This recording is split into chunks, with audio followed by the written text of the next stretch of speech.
अस्सलाम वालेकुम and welcome back to the course.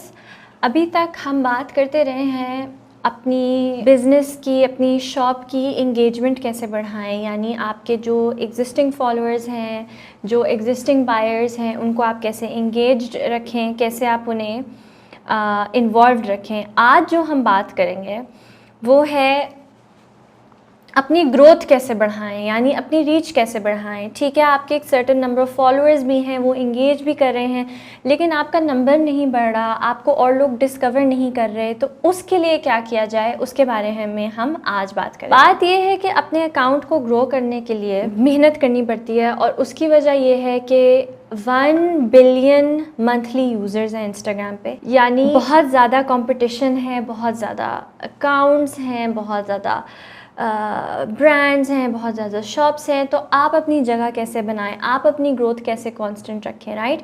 तो इसलिए इसमें बहुत मेहनत है और एक बहुत कंपेटिटिव जगह है ये, अगर आपने अपने अकाउंट को ग्रो करना है और अपनी फॉलोइंग को बूस्ट करना है, बढ़ाना है। तो आपने ना सिर्फ हार्डर काम करना है, यानी आपने ना सिर्फ ज़्यादा मेहनत करनी है, आपने स्मार्टर भी काम करना है, यानी आपने थोड़ा सा अपना दिमाग इस्तेमाल करके स्मार्ट तरीक़ों से अपनी फॉलोइंग और अपनी ग्रोथ को बढ़ाना है। अब मैं आपको बताती हूँ कि ऐसे कौन से तरीके हैं जिनसे आप शायद ये चीज़ बेहतर कर सकते हैं। पहली चीज़ जो मैं आपको बताना चाहूँगी वो ये है कि आपको इन्फ्लुएंसर्स के साथ काम करना होगा जो आपके बिज़नेस और ब्रांड के साथ सिमिलर हैं, जिनका काम मिलता जुलता है, जिनकी ब्लॉग की जो कैटेगरीज़ हैं या जिन चीज़ों के बारे में वो बात कर रहे हैं वो आपके ब्रांड से मिलता जुलता है। आपको अपने लिए एम्बेसडर्स बनाने होंगे। तो नए लोगों को ढूंढने के लिए आपको ऐसे इन्फ्लुएंसर्स के पास जाना पड़ेगा जिनके पास बहुत सारे और लोग हैं, और उनके थ्रू वो इन्फ्लुएंसर्स एक ज़रिया बनते हैं आपका ब्रांड डिस्कवर होने के लिए। सो फॉर एग्ज़ाम्पल, आपके पास 40,000 फॉलोअर्स हैं, चलें बहुत बड़ी बात है, आपके चलें सिर्फ 10,000 फॉलोअर्स हैं या 5,000 हैं या जितने भी हैं, आप किसी इन्फ्लुएंसर के साथ पार्टनर करते हैं जिनके 20,000 फॉलोअर्स हैं। तो जब वो इन्फ्लुएंसर आपके साथ काम करेगा, आपका एम्बेसडर बनेगा, लोगों को आपके ब्रांड और बिज़नेस के बारे में बताएगा, तो आप उन 20,000 लोगों तक पहुंच सकेंगे और बहुत सारी लोगों की नज़रों में आप आएंगे। तो आपके अकाउंट्स की, आपके ब्रांड्स की ग्रोथ होगी इसके थ्रू।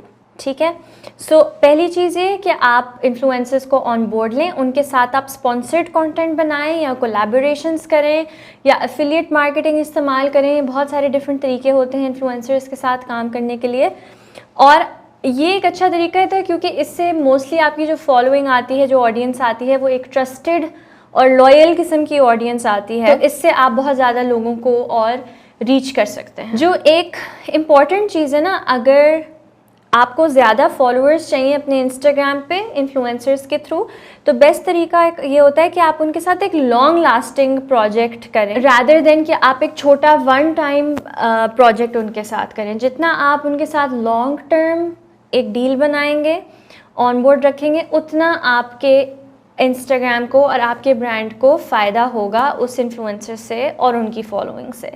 ठीक है, छोटे छोटे पार्टनरशिप से फ़ायदा होता है, लेकिन वो इतना लॉन्ग लास्टिंग नहीं होता और उसका इतना इफ़ेक्ट और इतना फ़ायदा नहीं होता जितना एक एम्बेसडर बनाने से होता है, जो आपके ब्रांड के बारे में कंटिन्यूसली बात करे और आपके साथ एक रिलेशनशिप बिल्ड करे। तो ऑटोमेटिकली उसकी ऑडियंस की भी आपके साथ एक रिलेशनशिप बिल्ड होती है। तो वो ऐसे लोग होते हैं जो आते हैं और जाते नहीं हैं। आप एक दफ़ा एक इन्फ्लुएंसर के साथ काम करेंगे, लोग आएंगे, लेकिन उतना ही जल्दी वो चले भी जाएंगे। तो एम्बेसडर्स बनाएं, लॉन्ग टर्म पार्टनरशिप्स बनाएं इन्फ्लुएंसर्स के साथ। आप उनके साथ मिलके मुख्तलिफ ग्रोथ टैक्टिक्स ट्राई करें, जैसे गिव अवेज होते हैं, टेक ओवर्स होते हैं, स्टोरी टेक ओवर्स होते हैं। किसी इन्फ्लुएंसर के साथ बार बार मिलके long lasting year long 6 month long partnerships करें। फिर आपकी और कोलैबोरेटिव टेक्निक्स होती हैं कि आप लाइक माइंडेड कॉम्प्लीमेंट्री बिजनेसेस के साथ भी कोलैबोरेशंस कर सकते हैं। सो फॉर एग्जांपल, अगर आपका ब्रांड अगर स्टेशनरी का है और किसी और का ब्रांड बुक्स का है, ठीक है, तो आप मिलकर कुछ कर सकते हैं कि आपका ब्रांड और वो ब्रांड मिल के एक चीज़ निकाल रहे हैं, तो उस ब्रांड के भी जो फॉलोअर्स हैं वो आपको डिस्कवर करते हैं। तो को मार्केटिंग कैंपेन्स इनको कहते हैं। अगेन इसमें भी गिव अवेज हो सकते हैं कि हम अपने सामान के साथ उनका भी गिव अवे कर रहे हैं और वो भी अपने सामान के साथ आपकी चीज़ों का भी गिव अवे कर रहे हैं, तो लोगों को आपके बारे में पता चल रहा है और आपको उनके बारे में पता चल रहा है, ठीक है। सो ये एक नया तरीका है डिस्कवरेबिलिटी का। इसी तरह टेक ओवर्स भी हो सकते हैं, इंस्टाग्राम स्टोरी टेक ओवर्स भी इसी तरह हो सकते हैं। अगर कोई सब्सक्रिप्शन बॉक्स ब्रांड्स हैं, आपको लगता है कि आपकी जो चीज़ें हैं वो किसी के सब्सक्रिप्शन बॉक्स में बहुत अच्छी फिट होती हैं, तो आप उनको रीच आउट करें कि आप अपने सब्सक्रिप्शन बॉक्स में हमारा आइटम भी इस दफ़ा रखें। इसी तरह सिमिलर ब्रांड्स के साथ को मार्केटिंग कैंपेन्स और पार्टनरशिप्स करें ताकि और लोगों को आपके बारे में पता चले। उनको आपकी ऑडियंस से फ़ायदा होगा और आपको उनकी ऑडियंस से फ़ायदा होगा। तो आपने एक म्यूचुअली बेनिफिशियल पार्टनरशिप ढूंढनी है। अच्छा, अब एक चीज़ है जो बहुत अंडर यूटिलाइज्ड है ब्रांड्स से, और वो चीज़ है आपकी एक जो होते हैं जियो टैग्स, लोकेशन टैग्स और फिर हैश टैग्स होते हैं, ठीक है। इनकी अपनी स्टोरीज चल रही होती हैं और इनकी अपनी पोस्ट चल रही होती हैं। अगर आप एक हैश टैग इस्तेमाल करें या जियो लोकेशन टैग इस्तेमाल करें, फॉर एग्जांपल अगर आप इस्लामाबाद की लोकेशन अपनी स्टोरी में टैग करेंगे तो इस्लामाबाद की अलग स्टोरीज चल रही होंगी, राइट, जो बहुत सारे और लोग देख रहे हैं, जो आपकी ऑडियंस के अलावा और बहुत सारे लोग वो स्टोरीज़ देख रहे हैं। उन स्टोरीज़ में आपकी स्टोरी भी अपीयर हो जाएगी तो वो आपको डिस्कवर कर सकते हैं। तो आपको ये जियो टैग्स और हैश टैग्स भी इस्तेमाल करने चाहिए। फिर उसके अलावा एक और चीज़ जो बहुत ऑब्वियस है वो ये है, आप इंस्टाग्राम एड्स इस्तेमाल कर सकते हैं अपने पोस्ट्स को बूस्ट करने के लिए, अपने कंटेंट को बूस्ट करने के लिए, ज़्यादा और लोगों तक रीच करने के लिए। बेहतर ये होता है कि आपने कोई सेल लगाई हुई हो तब आप इसको यूज़ करें, और इसका फ़ायदा ये होता है कि इसमें आप सिलेक्ट कर सकते हैं कि आप किस तरह की ऑडियंस ढूंढ रहे हैं और फिर वो इंस्टाग्राम उसी टारगेट ऑडियंस को आपके एड्स दिखाता है और सही तरह के लोग आपके उसके ऊपर ब्रांड के ऊपर अट्रैक्ट होते हैं, ठीक है। तो अपनी ऑडियंस को बढ़ाने के लिए आप इंस्टाग्राम एड्स को इस्तेमाल कर सकते हैं, जिसमें ज़ाहिर है आपको थोड़ा सा इन्वेस्ट करना पड़ता है, पैसे लगाने पड़ते हैं।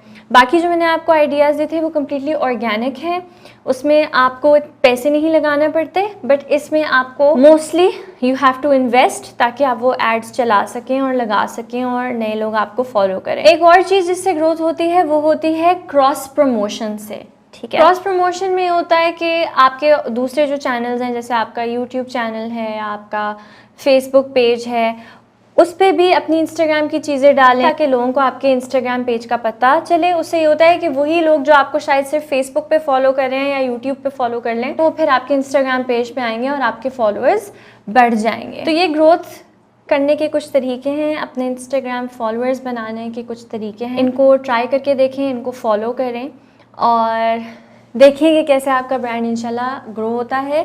नेक्स्ट वीडियो में हम बात करेंगे इंस्टाग्राम एड्स के ऊपर कि उन्हें कैसे बना सकते हैं। मैं आपको एक step by step guide provide करूँगी इंस्टाग्राम एड्स के बारे में, और उनसे आप फिर इंस्टाग्राम एड्स बनाना भी सीख सकते हैं, और ऑटोमेटिकली वो इसी का एक हिस्सा है कि उसमें आपकी डिस्कवरेबिलिटी थोड़ी ज़्यादा होती है। Thank you so much for watching. Next video में फिर मिलते हैं।